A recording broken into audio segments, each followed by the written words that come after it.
Chapter 5. Plant Reproduction. Learning Objectives. Different kinds of reproduction in plants.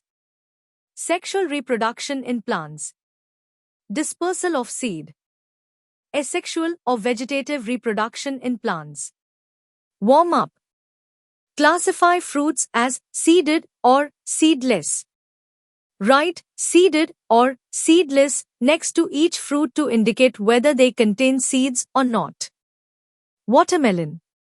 Seeded. Apple. Seeded. Grapes. Seeded. Orange. Seeded. Strawberry. Seeded.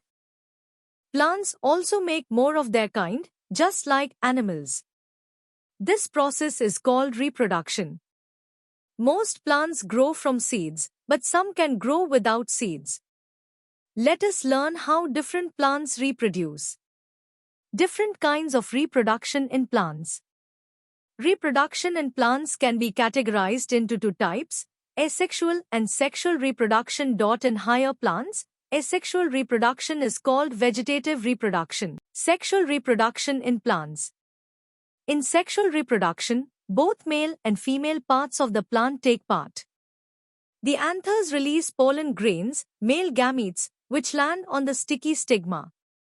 A pollen tube forms, allowing the pollen grains to travel to the ovary. Inside the ovary, ovules contain female gametes, egg cells.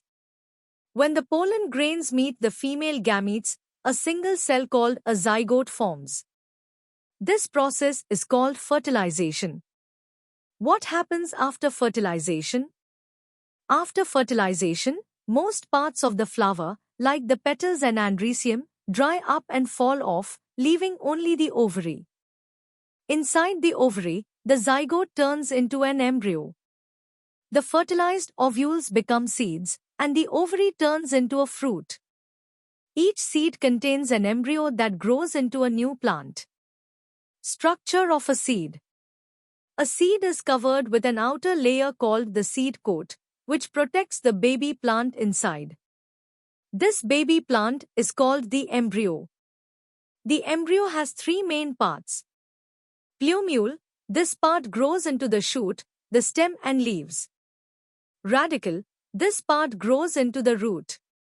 Embryonic axis, this is the central part that connects the plumule and the radicle. Under the seed coat, the seed has two halves or seed leaves. These are called cotyledons. Cotyledons protect the embryo. They also store food and provide nourishment to the seedlings. Some seeds have only one cotyledons. Seed germination. Seed germination is the process by which a seed grows into a new plant. This requires proper temperature, water and air. The process of germination involves the following steps. When all conditions are favorable, a seed absorbs water through the small hole in its seed coat. The seed then swells, and the seed coat splits open. As germination begins, the young root, radicle, grows downward, while the shoot, plumule, grows upward. The baby plant, seedling, uses the food stored in the cotyledons for its initial growth. The root starts absorbing water and minerals from the soil. Once green leaves develop and receive sunlight, they begin to make food through photosynthesis. Dispersal of seeds. The scattering of seeds away from the parent plant is called seed dispersal. Why is seed dispersal important? Dispersal is essential because if all the seeds fall close to the parent plant, they will not have enough sunlight, water, or nutrients from the soil. The seeds would struggle to grow due to competition. To ensure healthy growth, seeds need adequate space, sunlight, air and water. Since plants cannot move to scatter their seeds, nature helps them through various methods of dispersal. Agents of seed dispersal. Seeds are dispersed by various natural agents such as wind, water, birds, insects, and animals. These natural agents are called agents of dispersal. Some plants expel their seeds explosively. Each of these agents plays a vital role in spreading seeds far and wide. Seed dispersal by wind. Seeds dispersed by wind are small and light.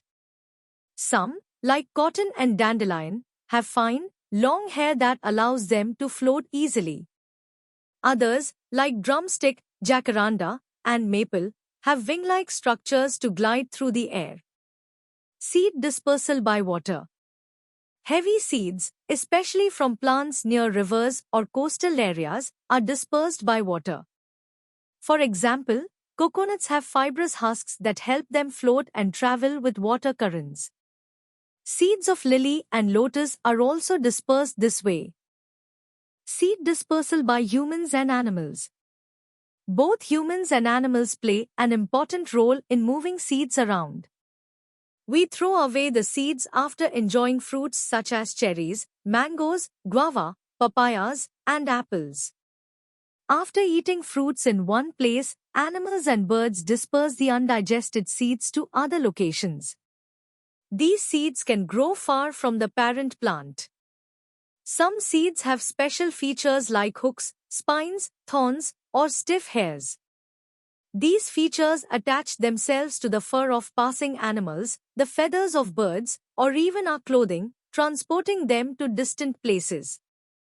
Examples of such seeds are Pupalia and Xanthium, cocklebur. Seed dispersal by self-explosion. Some fruits spread seeds by exploding. When these fruits ripen, their pods burst open, shooting seeds in all directions. Plants like castor, peas, and balsam spread their seeds by explosion. Asexual or vegetative reproduction in plants. Besides growing from seeds, sometimes different parts of plants, such as roots, stems, leaves, spores, etc., develop into new plants. This type of reproduction is called asexual or vegetative reproduction. Let us learn how plants use these parts to grow new plants. 1. Reproduction by roots. Certain plants, like sweet potatoes, dahlias, carrots, turnips, beetroot and radishes, can give rise to new plants through their fleshy roots. There are some eye-like structures and buds present in these roots grow into new plants when the roots are replanted. 2. Reproduction by stems. Some plants can be grown by stem cutting. The plant from which the stem is cut is called the parent plant. Stem cutting is planted in the soil. After a few days, the stem cutting grows into a new plant. Examples are roses, hibiscus, and money plants. Similarly, some plants like potatoes, ginger, onions, and sugarcane also reproduce through their stems. A potato has small buds or eyes on its surface. If a cut piece of potato containing an eye is planted in the soil, it can grow into a new plant. 3. Reproduction from leaves. Sometimes, new plants can grow from leaves. Bryophyllum is a common example of a plant that produces new plants from its leaves. Tiny buds grow along the margin of the parent leaf. After some time, they fall off the ground and grow into new plants. 4. Reproduction from spores. Some plants do not have flowers, fruits, or seeds. Such plants are called non-flowering plants. They have special structures called spores in their leaves. Spores are small, round structures. Plants like ferns, mushrooms, and mosses produce spores. Each spore grows into a new plant.